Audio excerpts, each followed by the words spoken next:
Yo, so you got your third shot, right? Second, bro. Don't. Second, No one's second. supposed to It's get three three. shots. Who's getting three? Oh, my fault, my Who's fault. getting three, bro? I don't Do you know something I don't?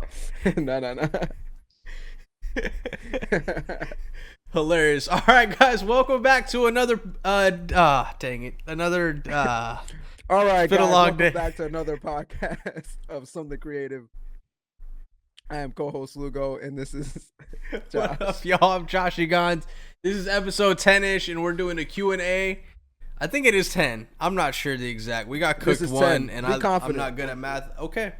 Ten. And we're doing some Q&As. The questions were posted in the Kev on Stage Studios Patreon. That's patreon.com/Kev on Stage Studios. Feel free to hop in there.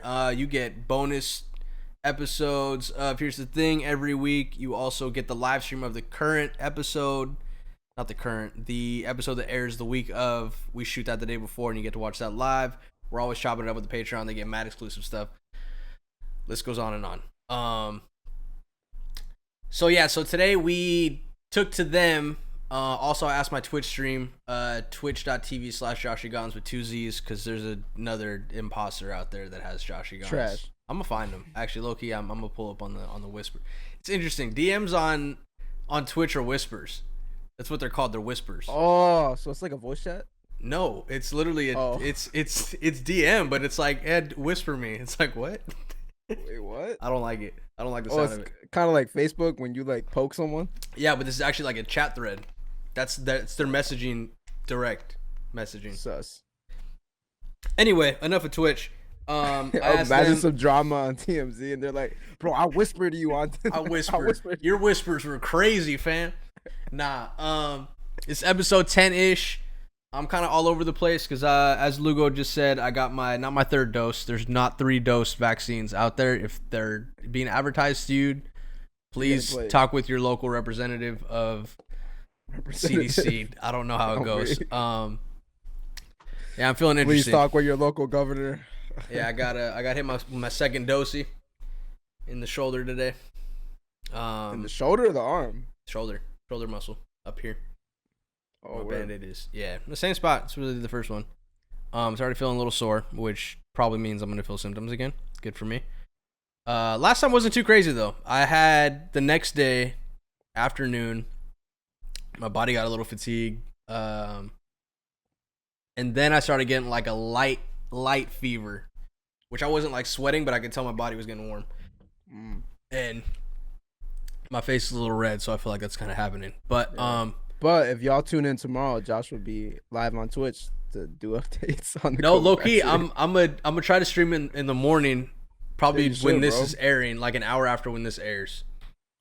On the weekends I've been streaming in the morning. It's been fun too. Little breakfast dubs, but lacking of the dubs. Been trying to get the dub, but we struggle trying to get the dub. But anyway, yeah, I'm hoping symptoms aren't too crazy. Last time I had a light headache. Everything was like minor, but it was just enough to be like annoying to where like I didn't want to do anything. But it wasn't like crippling. I just popped some Tylenol and I went to bed. I had the opportunity to get the vaccine, but I was like, I have so much things back to back. I was like, I don't know if I want to dealing with symptoms right now. Yeah, this just worked out. The second dose worked out. Everybody's out of town. I'm not. But LA, bro, we are able to have like music shows on the 15th. Bro, we back outside and I'm terrified. Low-key, it makes me anxious to think about. I mean, bro, when I was in Miami, bro, people don't be caring. They don't care. Bro, they already announced like another crisis because of cases out there. Bro, South Beach don't care. Yeah, I mean, California's mad entitled though. They don't care. Fresno too. People want their rats. They need their rats. Fresno don't be caring, bro. Oh yeah, bro. Central Cal is different. Central Cal is different. Mask. Question. North Cal is interesting. The Bay is its own world. I respect the Bay. I love the Bay. But anyway, yeah, I got my second dose today, so I'm a little all over the place. But glad we're getting this in. We are doing a Q&A. We got a couple that we pulled from the Patreon. Let's jump into it, man. The first one, I will ask you. And then, I mean, it's kind of, it's gonna be a mix. Let me preface this a little bit because this one is kind of heavy. It's gonna be a mix of some light ones, some deep ones. I think this one's pretty deep leading off the bat, but I liked it because I feel like I had been struggling with this recently. Recently meeting like the last couple weeks specifically. However, enough Yesterday. preface. No, I think yesterday probably a little bit. Okay. How do you actively combat the imposter syndrome? Imposter syndrome. How do you actively combat the imposter syndrome from paralyzing your creative movement? And I feel like I've been feeling this verbatim lately. But let's let you lead off with this one. Do you ever feel imposter syndrome? Break it down for me real quick again. Imposter syndrome? Let me get a proper It's like- definition it's so I like- don't cook it. Correct me if I'm wrong. It's like you feel like you're in a position because you feel like you aren't qualified. Like you're Okay. inside of. Yeah, break it. Yeah, Okay, according to the Harvard Business Review in 2008 of May, Harvard. imposter syndrome can be defined as a collection of feelings of inadequacy that persist despite evident success. Imposters suffer from chronic self-doubt and a sense of intellectual fraudulence that override any feelings of success or external proof of their competence. Bro, they be making this stuff sound so complicated. Yeah, bro. No Okay, reason. here's another one. Imposter syndrome is loosely defined as doubting your abilities and feeling like a fraud. Got you. So That was a way better definition of the first So one. pretty much you just don't feel qualified in your current position, even though you are. You don't feel qualified. Yeah, I think that's a fair general statement, or a fair general definition of. You feel like I shouldn't be in this position, even though you are. Yes, and feel like you're an even though the steps that you've done leading up to it Are valid. and are supportive of the current situation that you're in. Yeah. But you feel like, oh, I kind of faked my way into this position. Faking my way downtown. Yeah, that's how the song Got goes. you. Do I feel that? I feel like if I'm thinking about it, I would have to say have no. you felt it? 100%. I felt it, but I don't think it's a continuing struggle for me. I Okay. definitely felt moments where I was like, yo, how the heck did I get here? Or moments where I'm working with other people who are very more experienced than me, and I'm like, wow, I really don't know anything. And yeah, there are moments. I wouldn't say it's necessarily a struggle for me though, for sure. Yeah, I wouldn't necessarily, but the times that I did have to deal with it, it's like a coming. It's really more an experience based thing. It's not really it's not like something that's always in the back of my mind like other things. I feel like it's not like a lingering or a ruminating thought. It's not a consistent thought loop that you have is what I'm saying. No, it's always based off some sort of experience. So something triggers. It's like a domino effect that would lead to your imposter syndrome. If and when you experience it. Let's say I'm not getting booked a lot, and I don't know. Some external things happen, and I'm just like, oh, why is this? And then the first thing I think of is like, oh, I'm trash. That's it. I'm not even supposed to be doing this. Oh, in the moment of like. Yeah. Oh, interesting. But I'm gonna have to say no though. I don't think I feel it. I think always I have like a micro perspective on things, and then I always have a macro perspective on things. And my macro is always like, I know I'm supposed to be doing this, and this is I never really dealt with doubt in my career field at all. Got you. To be honest. Got you. In terms of career, like I always knew it was more of just like, how much more patience do I need for it to finally happen? That's really the main thing. Yeah. Would you feel, I'm adding a question to that, and then we'll come back to the second part of this question. Um, do you feel like that's a trusting God or leaning on God in terms of like giving that doubt to him type of I'm gonna be mentality 100%. of the macro? Career field wise, bro, I don't really struggle with doubt, to be honest. I never really struggled. The things I struggled with a lot growing up were a lot of pain, trauma, things like that. But in terms of doubt, that's never really been a struggle for me. Thank God. That's fire. But I like, I never go into something thinking like, and I think I have more of that in personal life things, like relationships, family stuff. Career field wise though, bro, I have zero doubt where I'm supposed to be, and I know it'll work out. I know this will lead to a good amount of money one day, and I just know. Like it's never been like a I know since, bro, even as like I guess since middle school, like I always looked at kids going to college. I remember in high school actually, all these kids around me signing up for college. I'm like, college kind of whack. But everyone's signing up on the Common App and doing all this form stuff, and I'm just like even then I knew I was gonna drop out. I knew where things were headed. It was just a matter of patience, and that's something I've always prayed for, and that's something that, yeah, I'm a big, like, if there's one thing that I'm always like, okay, what, like advice or anything like that, it's always patience.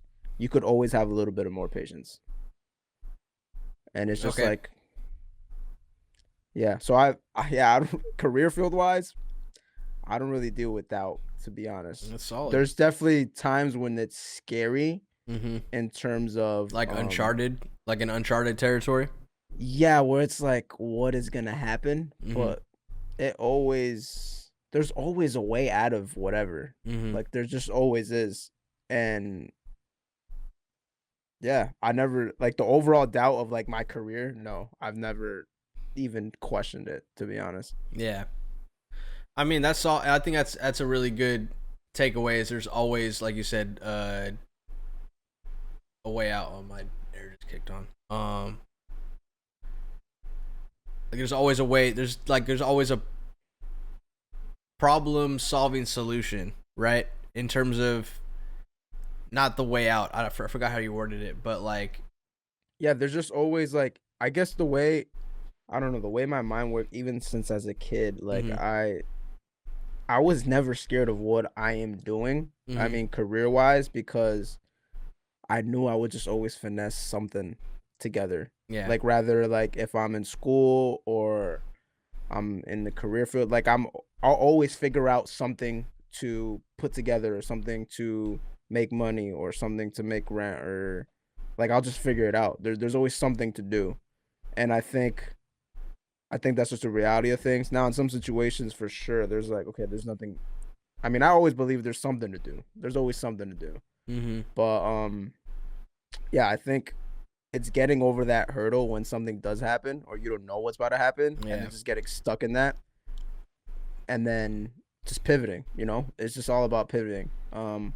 One gig fell through. It's just like, all right, you could be sad about that gig, but I think that's where the self-doubt and everything comes in, because I have full, just because that gig fell through didn't affect my confidence in my career. It's just like, damn, this gig fell through. What do I do now? I still know this is what I'm supposed to be doing. So what do I do? Okay, let me try to figure this out. Maybe I have to do 3 smaller gigs to make up for it, or just pivot. Okay, maybe I have to promote my photography more, et cetera, et cetera. But I think that's just the overall, I guess, confidence in my career. Yeah. I definitely think those go hand in hand. Yeah, because I've never, yeah, I know this is what I'm supposed to be doing. Like, I never questioned that. I think when I was in high school, there was moments where I would question a lot of things. And bro, it's such, I mean, easier said than done, but when you question things, it's just like, like there's no point in thinking long term to a degree. The reason being, things never go your way. And that's just like, things will never go 100% the way you think it. Okay. That's just the reality of things. So I actually I actually learned this heavy in my past relationship. This is Lugo opening up a little to you guys. Keep the walls up a little bit though. You don't gotta get too personal. Yeah, for sure. But It's a I public learned this in a platform. past relationship, and I just saw it in my past relationship with the girl I was with, and she was always like questioning, um, like things, like just questioning, just normal things, life, what she's supposed to be doing, Oh, and those are big things. and yeah, 100%. Everyone Yeah, goes through them, but it's but almost like a but hypercritical approach to it.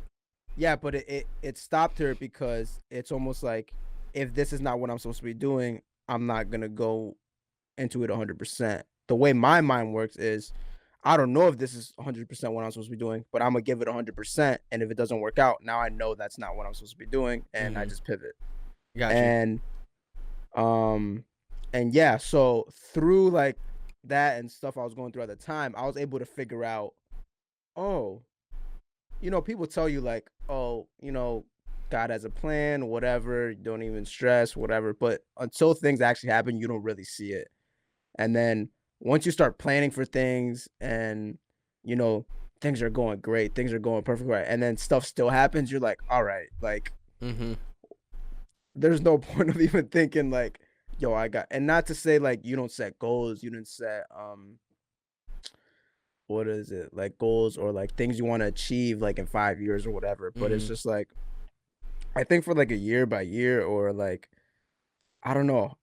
Now I'm at a point where I kind of just go with the flow. I know this is what I'm supposed to be doing right now, and I know that's gonna lead me down the path where I want to be, and that's all I know, and that's all I need to know, and everything else kind of just flows with it.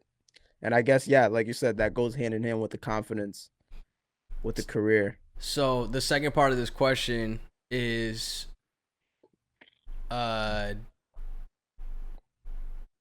basically, how do you fight off that imposter syndrome from paralyzing your creativity? So you've never really experienced imposter syndrome, from what I'm understanding. You've never had imposter syndrome since you experienced it more in the moment of things. I'm like, oh, this is kind of crazy. Like, I might be trash, but I'm here.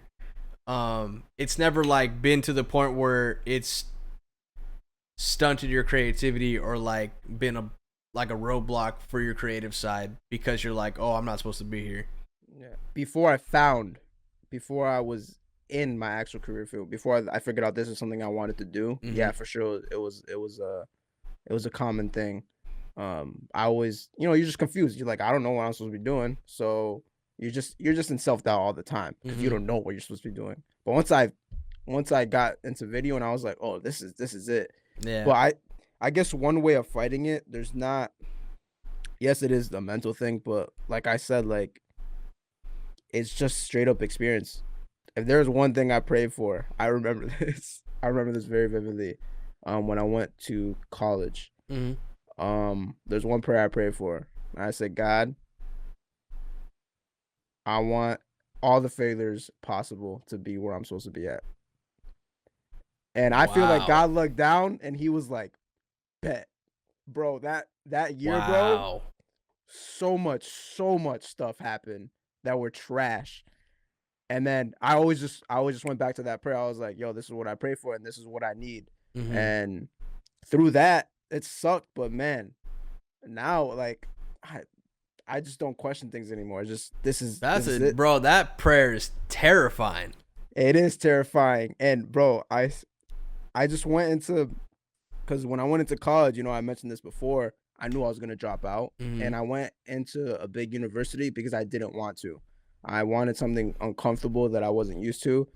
And I just sat down and because, people ask me all the time, when you just grow up Christian or whatever, people just ask you, oh, what can I be praying for you for? What could I be doing this? And I've always been the type of person, like, not that I don't pray, but it's just like, I'm gonna go with the flow. Like, yo, if this is what my life is supposed to be like, or this is what I'm supposed to be going through right now. All right, cool. It's just it is what it is kind of mentality.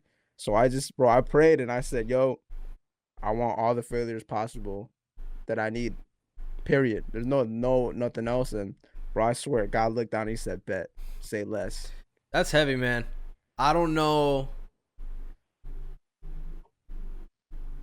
I mean, maybe I think that in itself kind of like feeds into your confidence of like, yo, I know what I prayed for, and if this doesn't slip up, like I know God's gonna keep leading me to where I'm supposed to be, you know. And like moving with that confidence is its own. That's its own pillar to lean on. It's not to say when like bad stuff happens or whatever, like it don't hit. It hits. You still get the same amount of emotion, baggage, pain, but there's like a macro perspective that I always have when I'm going through something that's like, this is good for me. This is what I need. And it sucks, but this is what I need. That's and solid. I know it's going to work out. Because beforehand, when I went through something, it would just be like, oh, this sucks. I did something wrong. There's something that I did, whatever. And sometimes there is, but yeah, now, I don't know. Yeah. That's pretty much the perspective, good, man. I guess. I mean, what's interesting is like, I feel like for me, my confidence is like it steps in and out very consistently. When I'm confident, I move different. I don't know whether I'm shooting, but that's like it.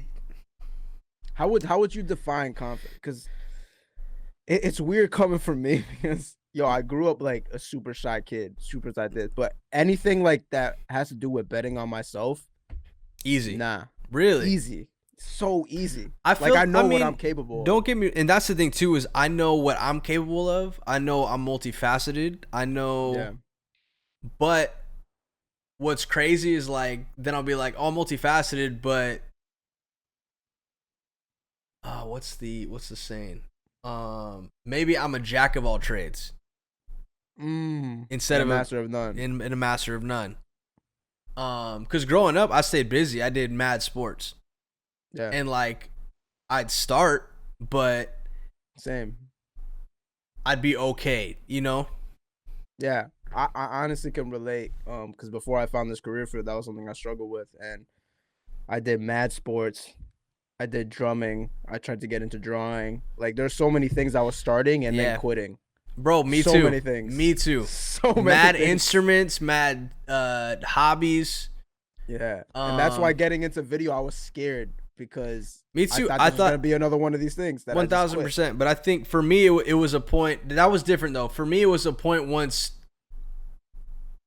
I felt like, honestly, I thought it was a hobby. I had felt it to be a hobby until I started working professionally at a company that I was able to see, oh, there's actual, like, I can do this and work professionally while doing it. Like, I don't think I ever had that in front of me. Like, even I took a photo class and a video class in high school, but they were never, like, at that time, I never saw it as, oh, this is a career, you know? It's like, oh yeah, we could learn this, like this, we could just learn these technical aspects, go take some photos, talk about them, have like a fake final of putting your photos together of the court, like stuff like that. I had never saw it to be like, and maybe that's the same thing with those other hobbies too, right?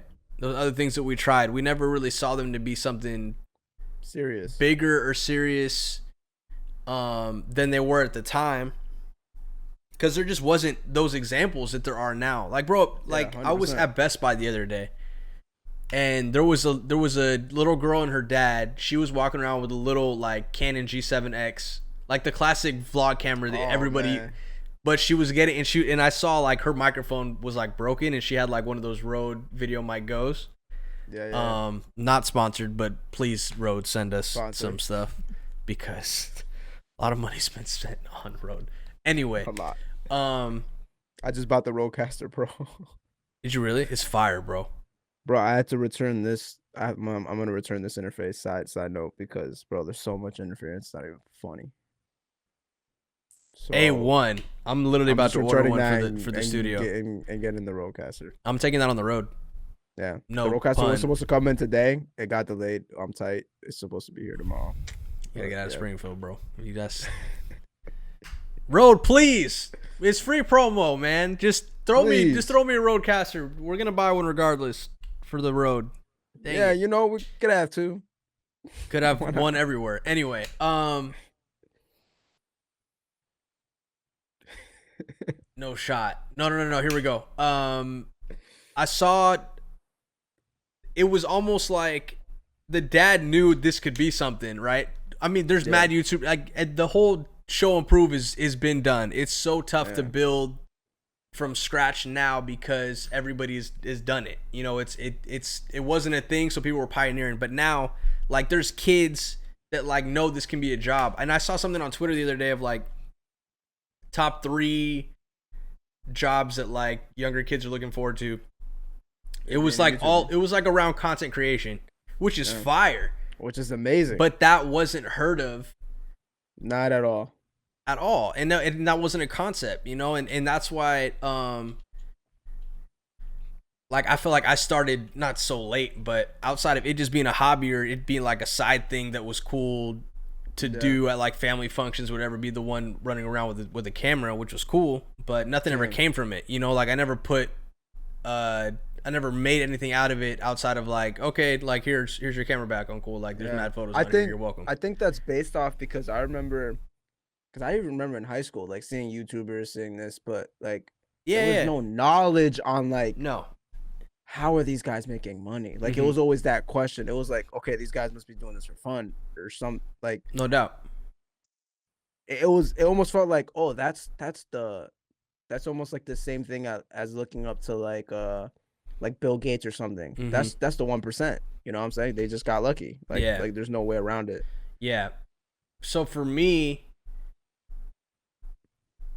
I feel like when my self-confidence, meaning I don't feel like I'm in the right space creatively, or that I think this might be where the seeding of my self-confidence stems from.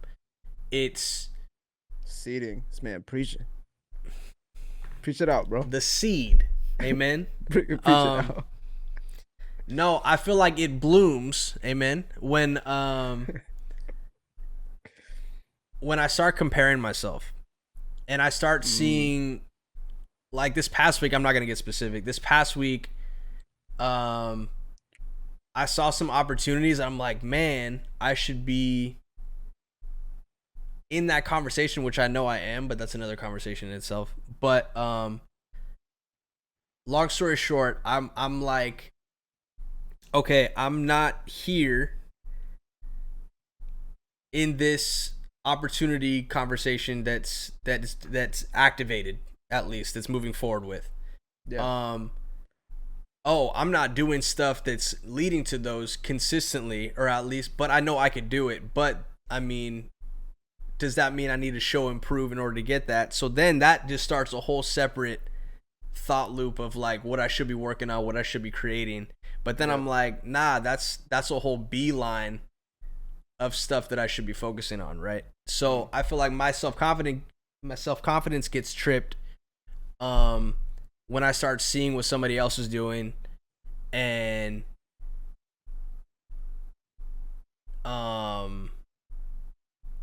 then I feel like, man, I'm not fulfilling this career path where I should be. But it's never to the point where like, oh, I shouldn't be doing this. It's just like, man, it's gonna take that much longer. You know, it's not ever the point of like, I'm giving up. I'm never doing that. There's literally nothing else I'd rather be doing. I love taking photos. I love making visuals and stuff like that. But when I start focusing on what other people are doing, I feel like that's when my creativity clashes, and I kind of start from a ground zero of it, for the sake of this question, of it paralyzing my creativity, because I start focusing on something else instead of things that I could be creating, like the conversation we had last week, because that's something that I can actively create from a space that's like my voice, that's authentic, you know. But yeah, I feel like my self-doubt is what feeds my self-doubt of like, man, maybe I'm not going to get these looks. Maybe I'm not going to do this and this. That's what kind of feeds my imposter syndrome. Then that spirals into not being creative or not having like a fire that's sparked to be creative in that sense. I can see that. Yeah, man. It's the thing with like self-doubt and things, for me, it's hard to pinpoint. The one thing specific where it comes from? Or like even just pinpoint the self-doubtness, because I know I have it, but it's trying to figure out like about what, you know what I'm saying? Because it's like, I know I have confidence in my career, I know I have confidence in this, but then there's definitely moments where I'm just like, well, I don't feel creative, or I just feel like trash, like just doing this, but like I can't put like a direct like, oh, I feel trash about this. Yeah, and I think for me is that when I don't like I feel like I highlight the times where I don't feel creative more than the times where I do feel like creativity is flowing. 100%. And I think that fuels its own fire. But the self-doubt for me, it kind of dang, what was I gonna say? It's like a vaccine got you tripping, man. Vaccine got me bugging. No. But dang, I totally just spaced. That might be the vax.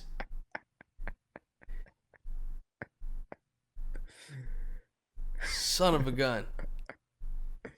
You're talking about damn, I just spaced too. Okay, that's not the vax. No. But I mean, basically, I was like, just to try to sum it up. Basically, my self-doubt is, that's what I was gonna go with it. Okay, so my self-doubt, I feel like I didn't start learning how to cope with it until I started reaffirming my like understanding of what I'm able to do and like knowing my capabilities. Knowing that, okay, there's a reason I am in the room. There's a reason I am in this conversation. There's a reason why. Yeah. I mean, honestly, bro, once I just took a step back and just prayed about it sometimes and being like, yo, why am I worrying about something like this? Why am I worried? Or why am I fighting with myself on something that might be a completely false narrative? Why am I overthinking this? Why am I running in circles trying to justify? It's crazy you say that, because I don't have that at all. Really? My career. Yeah, bro, my personal life, bro. In my personal life? Bro, what's wild is it's both for me. It's like it's literally a wildfire. Like, and especially if I'm feeling it on one, then I feel like that's when it trickles it in the other. That's why it's so important for me to like, and I'll go like once a week, but when I'm in my bag, it's like every morning or every other morning. I have this gratitude journal where it's like one page. I'll just write like 3 sentences on top. And then like probably 6 bullet points. Like 3 sentences on top isn't necessarily based around gratitude. Yep. You got it. But I'll do my best. It's like a 2-part thing, right? So what I'll do is I'll read a devotion before, which is like 1 page. It's nothing crazy deep. 1 page devotion that kind of prompts me in a space to kind of reflect. So then that's usually what those couple sentences at the top of the gratitude journal is about. And then from there, I'll write a couple bullet points. And is that like your morning routine? At my best, yes. I would love for that to be every day, but I feel like we should tie this in with the other one real quick, because I was having a talk with the homie the other day. How often do you read your Bible and stuff, bro? And I know you and me. Oh, bro, I'm trash. Christian schools. It was OD, bro. Every year we had a class.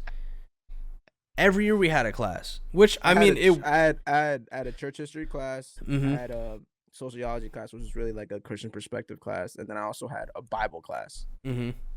So it was just like, oh wow, that's heavy, bro. If it feels like homework, and I was having a talk with the homie the other day, and I was just like, just being real, real homie talks, and I was just like, yo, I've been kind of trash.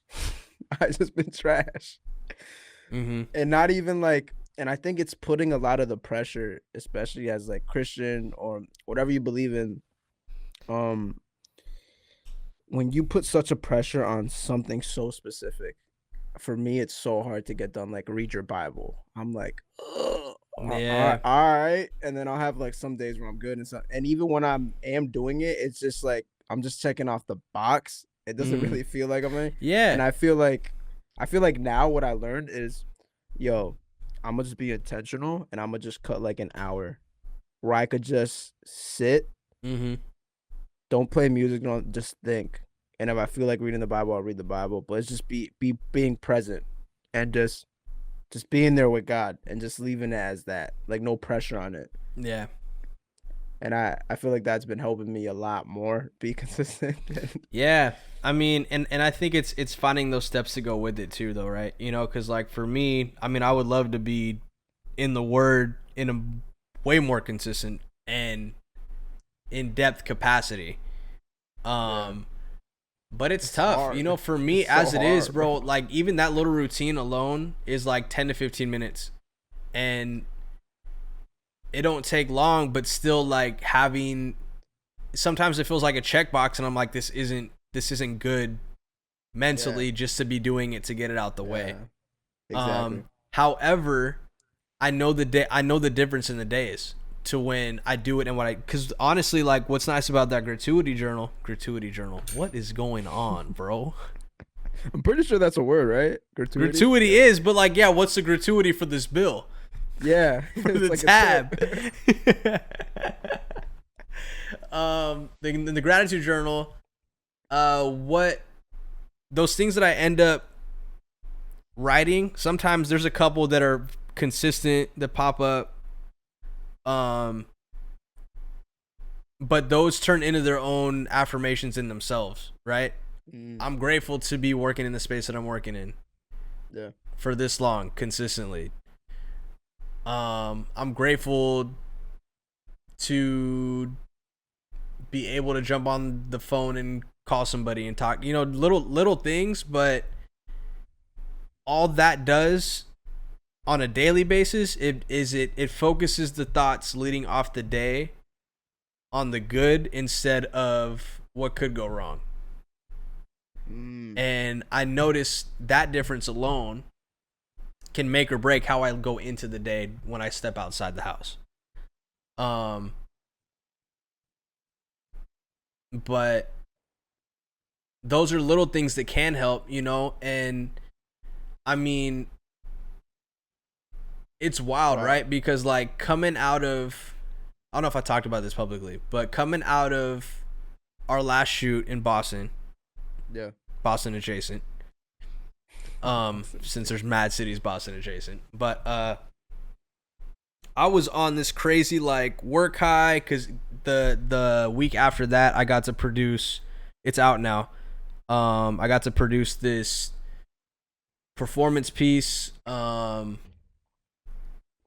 with a pretty popular artist. Like I think it's might be platinum record.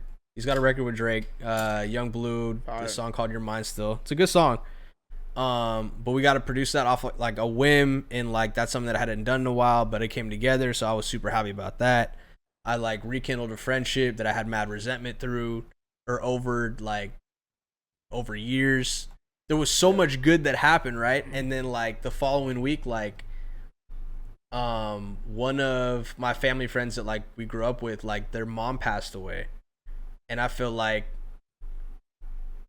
all the highs just kind of like got pushed to the side, and then that kind of just rippled like with the spiritual warfare in my life, right? To have like those 2 solid weeks from like, I mean, getting prayed over at our shoot, which was unexpected, how all that just happened, to like everything else that happened, and then just that one thing just triggered everything else, right? In terms of like what I feel like negativity. And I feel like low key that's what put me in a weird place creatively that I feel like I'm slowly stepping out of, which is interesting verbalizing now. Therapy is going to be interesting on Thursday. But it's interesting slowly coming out of that season, but also like having gone through stuff similar to this over the past, I also know that these are the highs and lows of that never ending cycle, and like and being able to process that alone makes it a little bit easier, because you're like you said, when you go through it, it's gonna suck, right? It does suck. The most not going to. It's probably sucking at the time you're thinking about. Yeah, 100%. But you're in the right place. Whether there's like there's some in that like eye of the storm of clarity. Peace. There's like this weird peace. That's like, I know this sucks. I know it hurts so bad. But for me, I'm trying to I want to be able to identify that earlier, right? Because or at least understand how to approach it when I feel like it's happening. And it's tough with new emotions and new experiences. Sometimes that fogs that realization of it getting recognized and stuff like that. Yeah. I think the hardest thing to do, and I used to do this, because I think the easiest way people deal with things, especially with new experiences, because a lot of things in life, it's really about just how you react to them, right?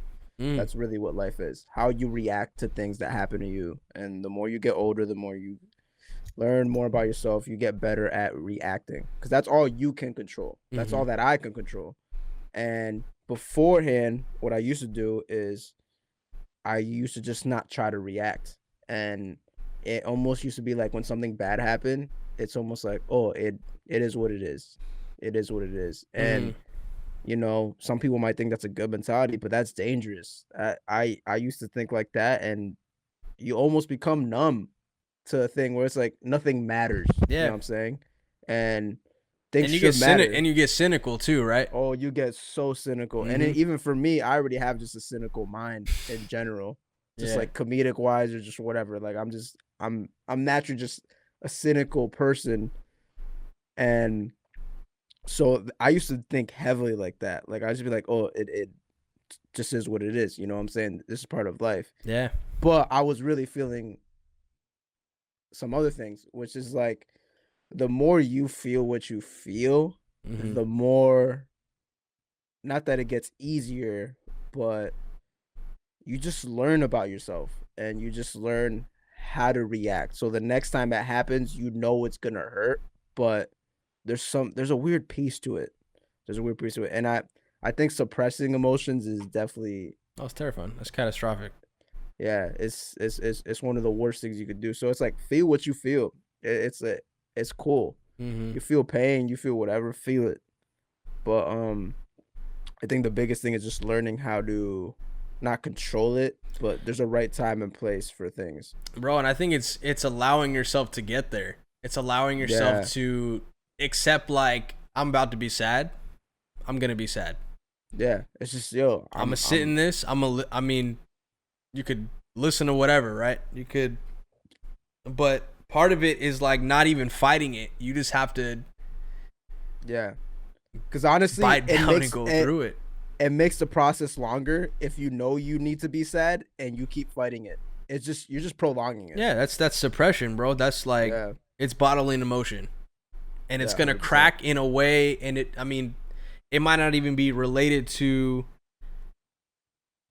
the specific situation. It's gonna come out in other relationships. You might lash out in ways that you don't want to. You could rather deal with that right now in a more controlled setting where it's about to happen, or it's just gonna come out later and so unexpectedly, and it's just gonna hit you. Yeah. And I think that kind of feeds into that question of like, how do you get out of a self-doubt funk? I was just about to say that. Fire.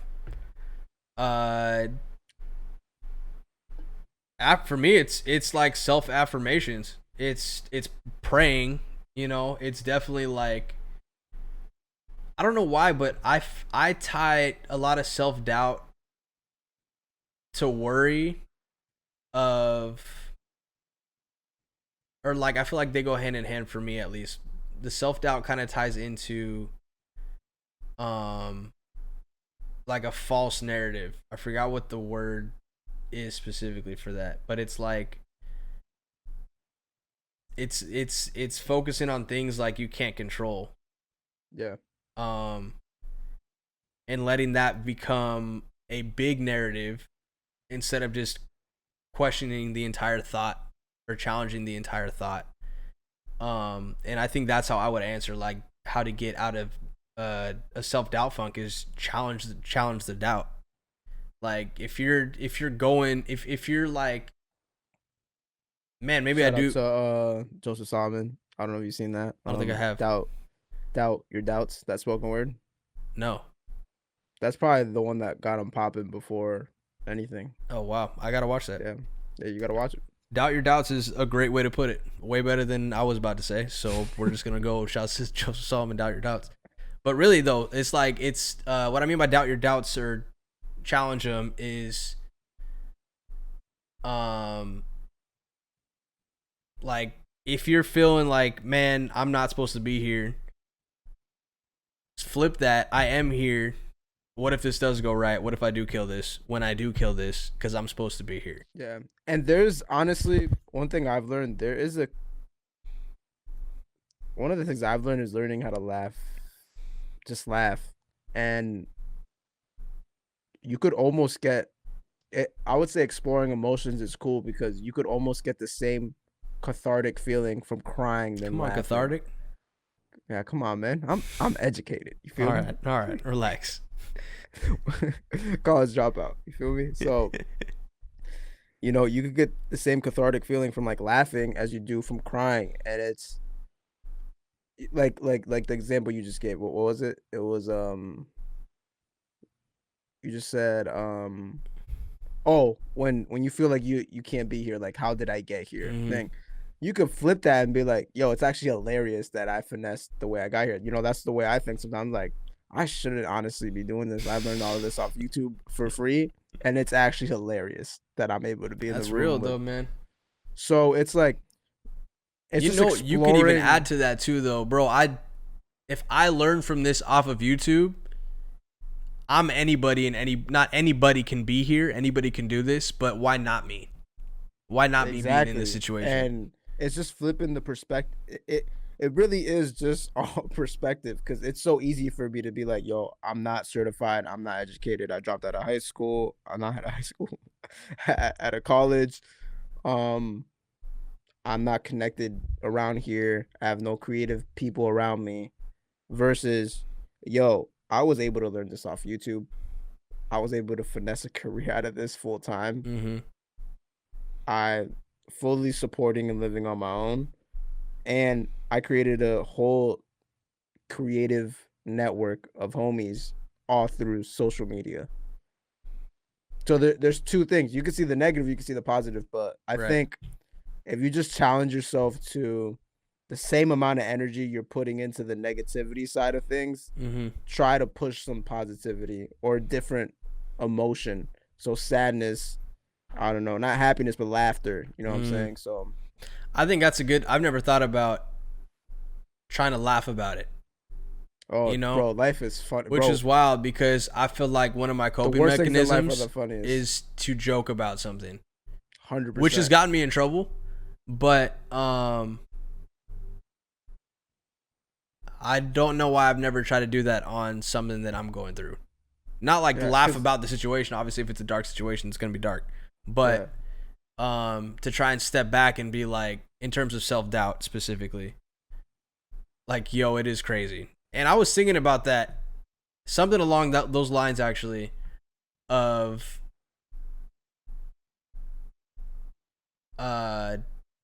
like when I was checking myself this week on like those opportunities that didn't come or whatever, and I was looking back, I think it might have happened yesterday when I was shooting with Tony, on like, man, like even just working with Tony, like we've traveled the world together. I've been able to like photograph a lot of his sets that he's performed with us. Like I've been able to do so much, and I forget that sometimes. I don't forget it, right? Because I'm like conscious of it and whatnot, but I'll suppress it. Yeah. I'll put the blanket, and it's so in your daily life 24/7. You don't notice it. Yeah, it's just, and you put the blanket of the what ifs over it, and you let that be a bigger shadow than what it actually is. Yeah, and when you actually step back, you're like, yo, I was able to do all this. There's no reason why next opportunity wouldn't pop up. 1000%.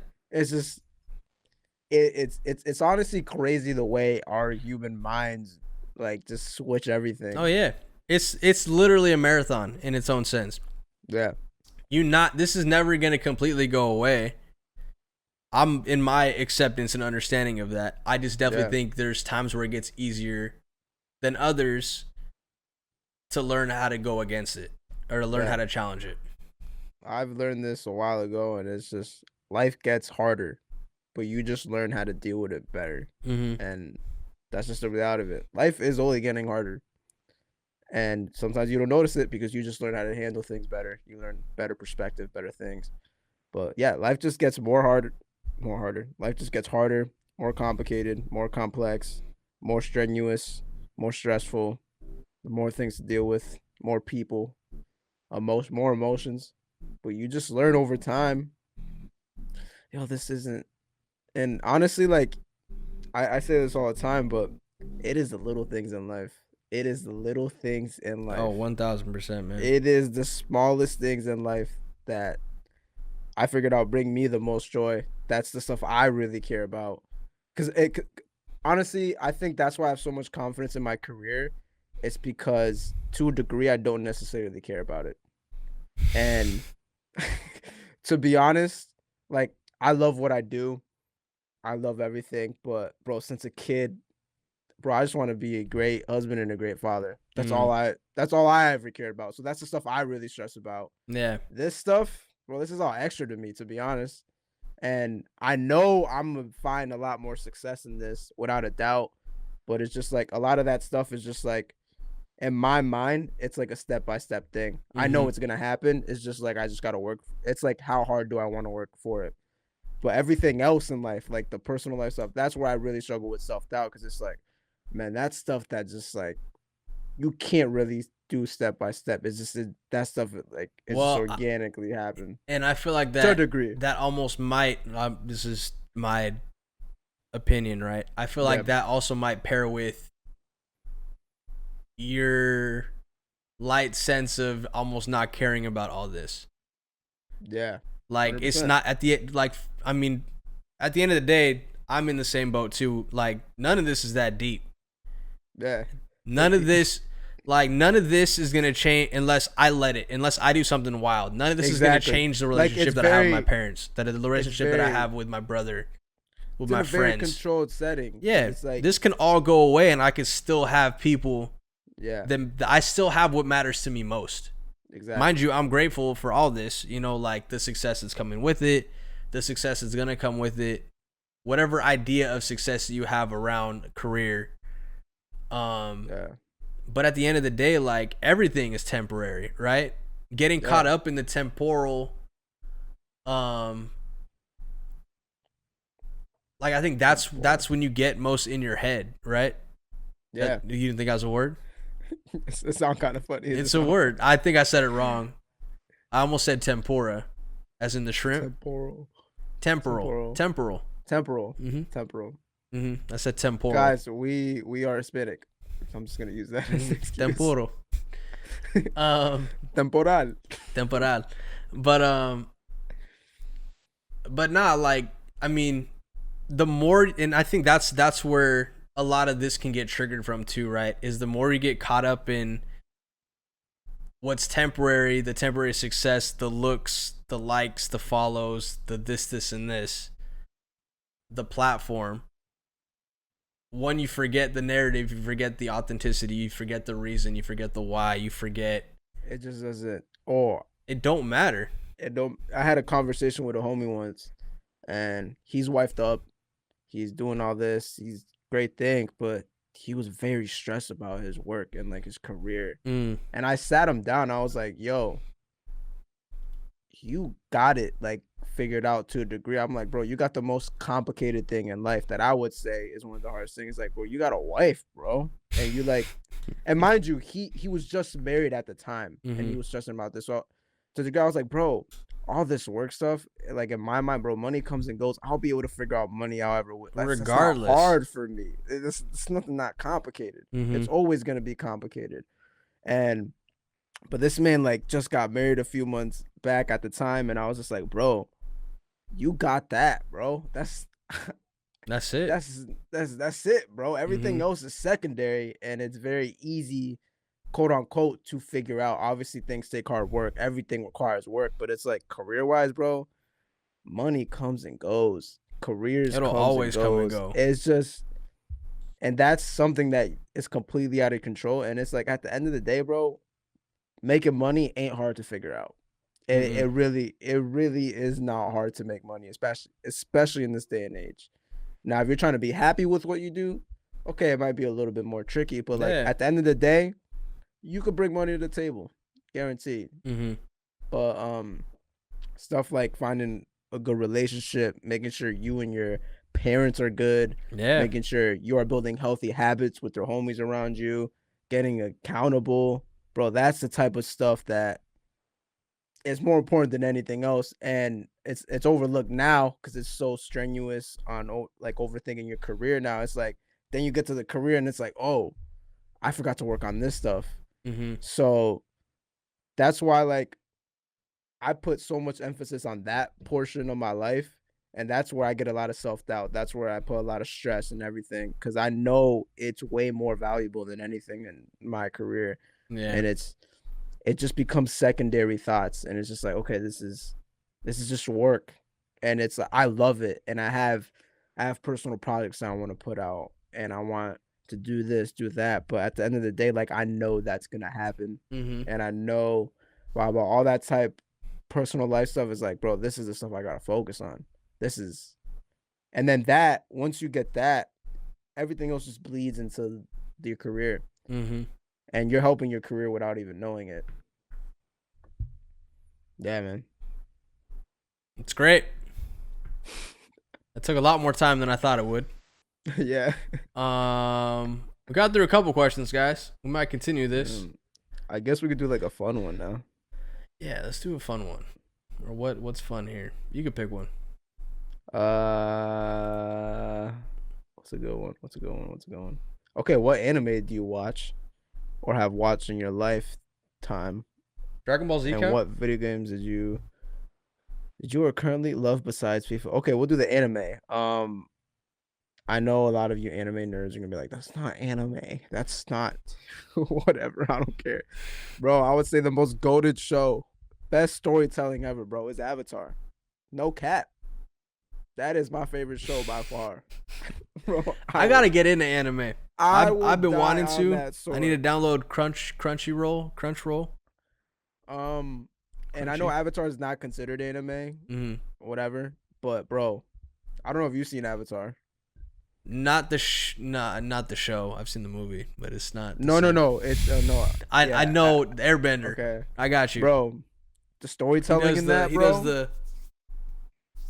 Bro, I don't know what set I just banged. No, that's Doctor Strange, but yeah. No, bro, that's the. I got you. That's the Soul Stone. What? Time Stone. You said Doctor Strange. What'd you say? Doctor Strange? Oh, so we are on that Doctor Strange. Got you. Yeah, man. No, I thought you were. Bro, he guards the Time Stone. No, I got you. I thought okay, yeah. No. I was doubling down on Doctor Strange because I know Doctor Strange. Bro, but I would say, bro, best storytelling ever in a show. Guaranteed. You watch that front to back, you'll be like, wow. Damn. Great.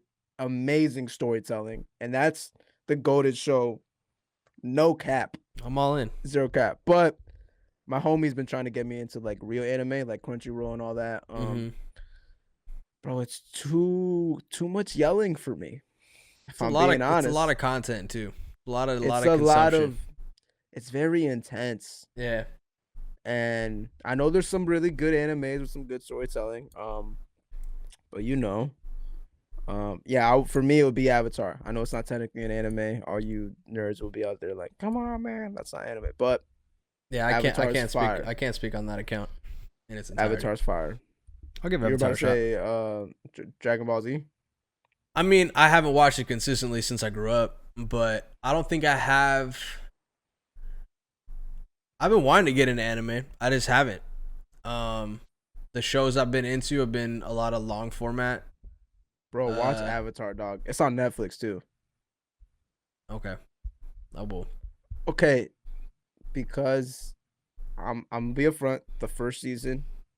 No, not the first season. First couple episodes, you'd be like, okay, this is kind of childish. But bro, I'm telling you, this show is rock solid gold, bro. Gold. Guaranteed. I'm in, bro. I'm fully. Where's my book? I have the Avatar the book for when I went to Israel in Hebrew. So fire, bro. Oh, fire. Yeah, I don't know where it is, but it's right here. It's right here. I got you. Oh. I killed my dog, but just choked him out, bro. And they read backwards. I don't know if this is flipped, but they read from right to left. Okay. Bro, this show is goated. I don't care what no one says, bro. The show is goated. Guaranteed. Last Airbender, bro. He's the last one. They're actually talking about making another animated series. It's already in the works. Oh, fire. Oh, you're bro, this show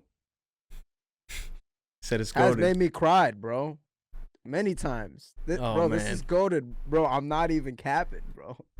Like, you watch it front to back, the tying in of episodes and the storytelling, bro. Just even from a filmmaker's perspective, this is solid writing, bro. Amazing writing. No cap. I gotta get into it. Guaranteed. I got into it. What video games did you or currently love? My favorite video game of all time, for the time and everything, when I was like, really, wow, video games are really dope. When I played Arkham Asylum in 2012. Oh, wow. I was like, yo, this game changed the game for how games are played. Because now you see Spider-Man and all those other games, they got the same gameplay. They got the same exact gameplay as Arkham Knight. That's fair. I would say, bro, you play Arkham Knight from 2012 now, it still holds up.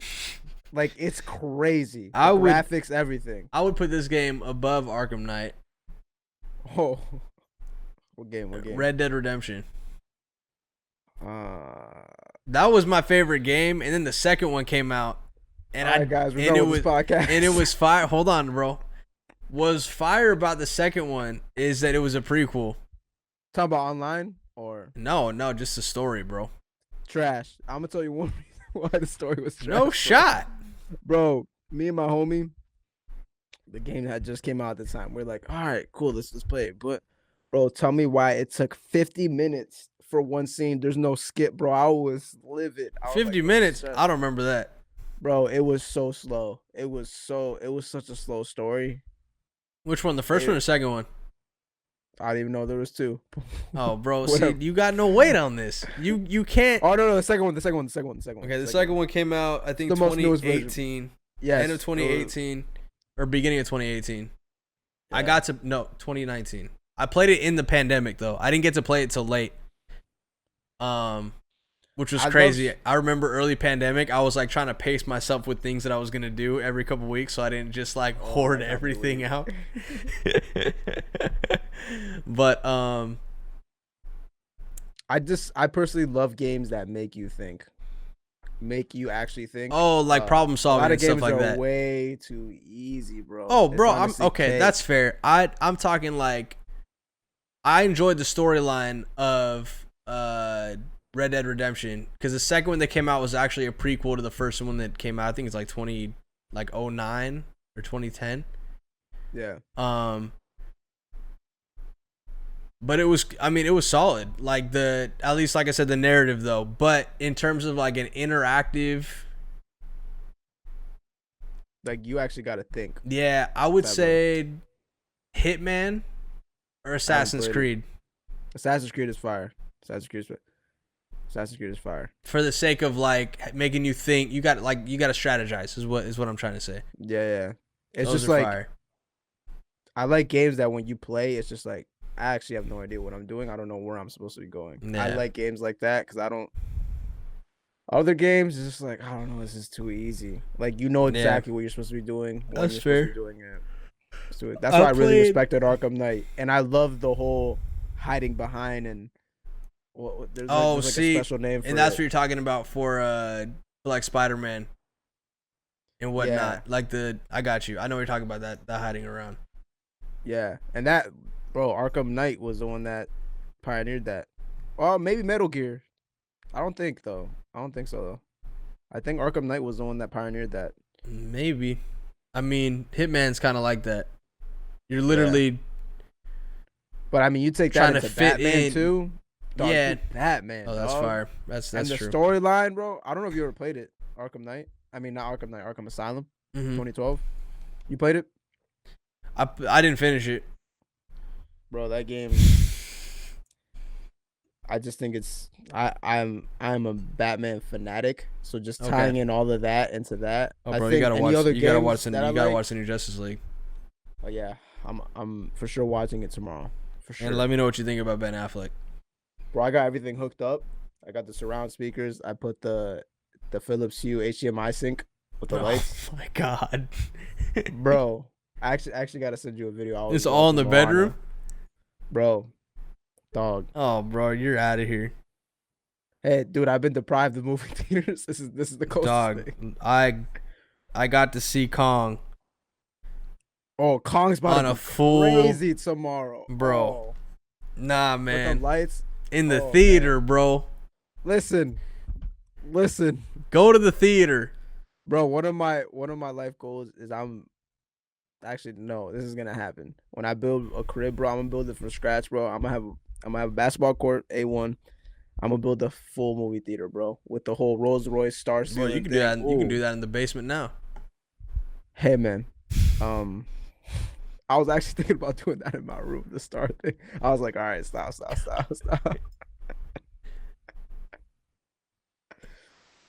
But yeah, our Arkham Asylum for sure. Fair. I played a lot of FIFA in college. FIFA's fun, bro. You know what other game is fun? NHL. Oh, I played that a little bit. I never really got into it. Doing the spin moves and stuff, bro. The game is fun. I don't even know anything about hockey, anything like that, but the game is fun. Solid. What else did I play? I'm trying to think of any other games. I mean, Zelda. I love Zelda. I never really got into Zelda. I was playing a lot of shooters. Play a lot of the 007s, GoldenEye specific. Man, you were really heavy into shooters. Bro, I was, oh my gosh, high school, bro. I was playing Modern Warfare crazy. Oh, yeah, that's 100%. One of the reasons why I like Warzone so much. Because it's like, it was almost nostalgic getting back into it. Yeah. I was playing multiplayer a lot early pandemic, and then just because like I couldn't figure out strategy on Warzone. But then once I started, and I'm just like, oh, this is fun. But I don't think I actually started playing Warzone until like probably, actually I know when, like September, because that's when I switched over from PS4 to PC. And then once I played it on PC, I was like, oh, this game is different, bro. Do you play with a keyboard? No, absolutely not. I use a PS4 controller. Yeah, it plugs into the PC though. Got you. Yeah, Warzone, bro. I love Zelda growing up. I love Nintendo. Yeah, that was my good time, jam, bro. Zelda, Smash Bros, Banjo-Kazooie. Okay. On the N64. Woo! Banjo-Kazooie goes hard, dog. Goes so hard. I was actually thinking about getting a emulator on my Mac, but I was like, oh, that sounds like a lot of work. But Zelda, Banjo-Kazooie, any Mario game, fire. One of the most slept on games, Mario Paper. Oh yeah, Paper. I think one of the most slept on GameCube games was Mario Kart Double Dash. Double Dash. Oh yeah. Where you could that's solid. Where you were with your teammate on the same cart and you flip around. That was a good time. That's solid. Man, well, this is racing back all my memories. I remember playing on the Game Boy. There was this Batman game, dude. I'm so tight. Level 2, I couldn't beat. I still can't beat to this day. I've been so mad at that game ever since. There was like that Batman game, dude. Oh man, I'm still mad at that game. Yeah, Game Boy was it. I played that. I never played Pokemon like that. I never got into it like that. I just never cared. I think I had the. I think it's because I never watched the show that I couldn't really fall in love with the game. Yeah, as a kid, I never finished it. I was playing it. It was a good time. I mean, because I remember I had the Game Boy. I think I had the Game Boy. I think it was a Game Boy Color. I think that's when I got to get in the Game Boy era. Man, I wish I could find those. I did the Game Boy. I did the DS. Did the DS when you had to do the little chat? Yeah, I think I had DS. I had PSP. PSP was fire. I used to play Monster Hunter. PSP was way. I used to have Monster Hunter on PSP. I think I had Grand Theft Auto on PSP. PSP was ahead of its time, bro. It was the Switch before the Switch was the Switch. Oh, 100%. Well, we were playing full high-res games on like this little, man. The little screen, bro. Yeah. That's the only thing I don't like about the Switch, though. You can't play heavy intensive games on the Switch like that. Like, there's no way they're going to have Warzone on that. It's way too much. It can't handle it. Nah. Do Fortnite, though. Yeah, but that's childish, you know?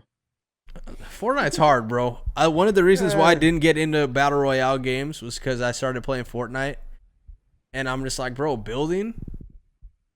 I can't do it. Man. I can't do it. It's too much. Give me a first-person shooter. That's why I love Warzone so much. Yeah. It's Battle Royale. Go back to the OG. Warfare. It's just skill. That's all we need, bro. I'm about to hop on again. Bro, I miss it, bro. I have a whole gaming setup, too. I still haven't even played one game. Bro, be tight. I got this gaming monitor right here. I got my scuff controller with the back bumpers. It's my jump and crouch. So I can drop shot and all these fiends. Oh, man. I don't even think I played with you yet. I haven't played with you. Nah, bro. Said nah. Dropping a Verdansk with your boy, bro. Low key could use your lobbies. Bro, I haven't been on in the grip. Bro, I miss it. It's fun, though. And it's a free game, too. That's what's even doper. That's what's crazy. Yeah, man. This was fun. This was fun. I'm going to wrap it up because my eyes are heavy. This Vax is kicking in. Warzone. I might see who's on. No, I'm just kidding. But, yeah, man. I mean, Imposter Syndrome is interesting because I feel like it's a consistent LMFT.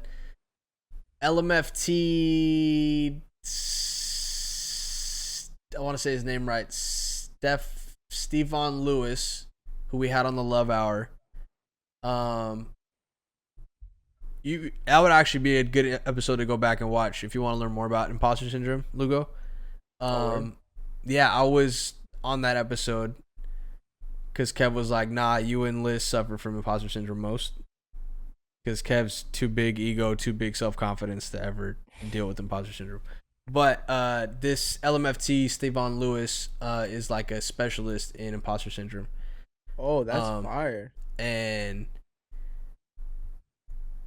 basically, his thing is challenge the inner bully. Challenge the little voice.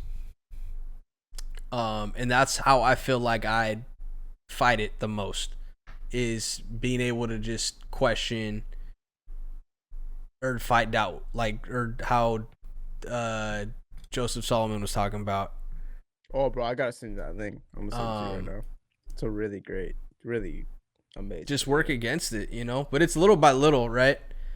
And then, because all that does, for me at least, is it clears up the thought of, like, letting that be the focus of attention, or letting that be the center of attention. It's kind of opening up the playing field. Yeah, to check like, that negativity and check that negative thought. I think through this podcast, I was able to really like cognitive thinking, confirm where my self doubt lies. It's really in my personal life, career wise. I don't really have. If I'm being Sorry to honest. bother. Sorry to bother. Well, that's been Shooting, another. bro. Huh? It's easy. This is easy. No, I'm playing. No playing. I mean, that's the thing, though. At the end of the day, it is easy, right? But I feel like I focus on the things that I struggle in, and I let that overcome the easy parts of the job, or easier parts of the job, I should say. The parts of the job that I have 1,000% confidence in doing, but that blanket of doubt bleeds into that, and then Spiral City. That's weird because the parts of my job where I feel like I'm 100% confident, I feel trash about, because I feel like I shouldn't be in a position where I feel like I should be 100% like easy. But when I feel like I'm doing something really easy, I'm like, I'm trash. Does I mean, but sense? we all are trash, though. Oh yeah, 100%. And that's something that low key, I tell myself that so I don't get comfortable as well. And that shout out to my homie Adrian. He has a clothing brand called We All Ugly. Amazing brand. Love it. Check it out. Love it. Send me a link. I want something. I got you. Yeah, man. Challenge the inner bully. Be creative. Yeah, if you don't walk away with anything, that's the today, thing I'm floating in right now.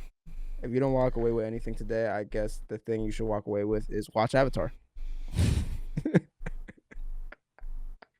Thank you for coming to another episode of Something Creative. This has been episode 10-ish, but I think it's 10. Both think it's 10. Let us know what you thought and what takeaways you might have, or times you might have felt imposter syndrome, or how you challenge that self-doubt that you might be challenging in the comments below. We will see you next Saturday, as these come out Saturdays. Thank you for the questions. Patreon, located at patreon.com/KevinStageStudios. Lugo, let them know where to find you. Where's Lugo everywhere? And yeah. And this yeah, has been another episode. This has been another episode of Something Creative. Thank you guys for pulling up. Thank you for sharing the time. If you made it this far, I believe we're about an hour and 20 minutes in. Oh shoot. Hopefully you guys are still here. Hopefully you guys are sticking around. Don't forget to like this video. Have your way with the comments. I am putting some more merch out soon. I'm waiting to lock in a font so I can dial in and just drop ship, because it's a lot of work to do this solo. So wait, are you locking in a font? I got a homegirl who makes custom fonts. Oh yes, I'll send you the ideas. The dude that I hit for it is just taking longer. But I'll send you the little mood board that I have for it. I'll say this. All right, guys, thanks for pulling up. We will see you guys sooner than later, weekly.